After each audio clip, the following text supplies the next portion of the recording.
Hi, I'm Cole, And, and I'm Darshan Mystery. and today we're going to be going over health and distribution data collection in fledgling birds.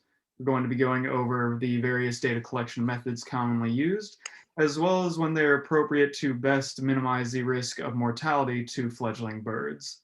This risk is typically very high given the fragile nature of fledglings. That being said, we also have to balance it and be able to use these sort of data collection methods because collecting this data is important to understanding the population as a whole and being able to better help managers down the line effectively control, manage, and help it flourish.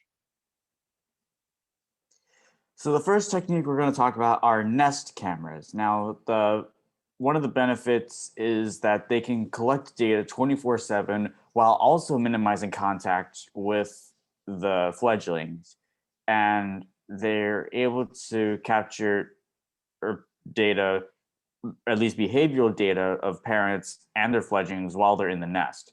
However, some of the things we have to consider is that they are vulnerable to being stolen, malfunctioning, and loss of data.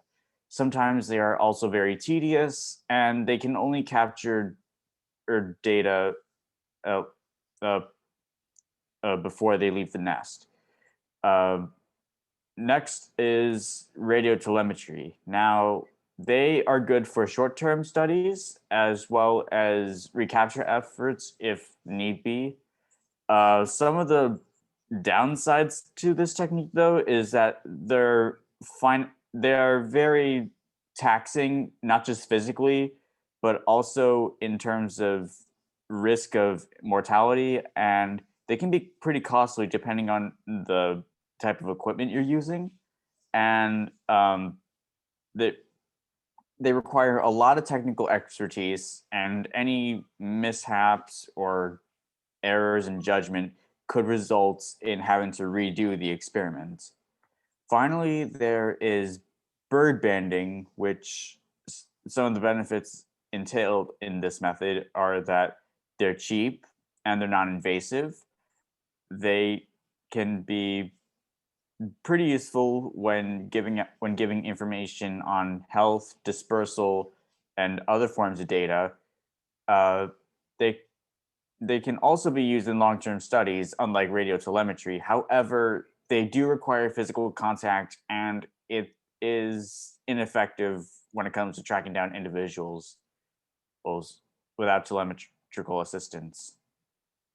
The last data collection method we're going to be talking about today is genetic testing, which involves taking a blood sample from the bird, typically in the brachial vein underneath their wing, as seen in figure 3. But for larger species, you can also use the larger veins under their neck if you're careful enough. These are very beneficial in providing the most in-depth health data available in terms of both issues with illness, issues concerning to inbreeding within the population, and a whole host of other things that we would not be able to see with the naked eye. Furthermore, as I mentioned, with them being able to detect issues concerning inbreeding, these are almost always going to be necessary for population ecology studies.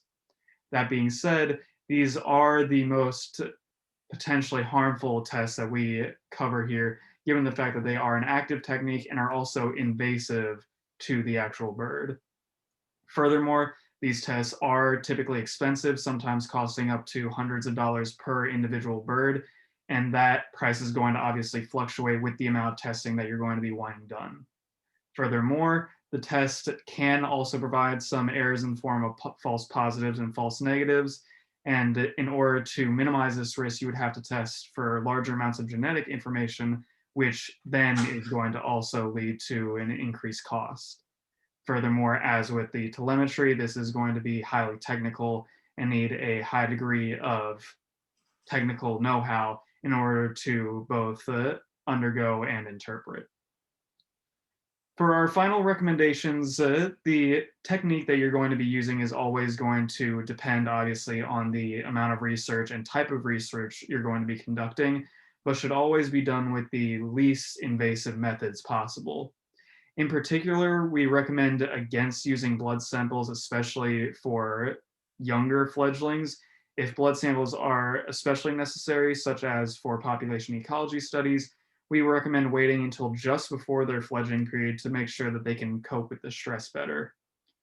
Furthermore, cameras we found were very useful in collecting behavioral data for the birds, and when in use with conjunction of banding and telemetry, can generally get a very good amount of health and dispersal data.